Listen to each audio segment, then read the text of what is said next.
आज बसेर सुतेर उठेर पनि चटपटे खायो गाइस। कसरी भन्दाखेरि यसरी सुरुमा चाहिँ आलु उमाल्नु पर्ने हुन्छ, त्यसपछि प्याज धनिया टमाटर खुर्सानी काट्नु पर्ने हुन्छ।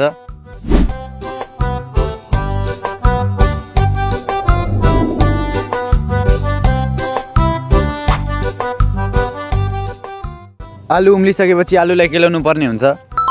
त्यसपछि तपाईसँग जुन जुन सामान छ सबै हालेर मिक्स गर्नुपर्ने हुन्छ र खानुपर्ने हुन्छ।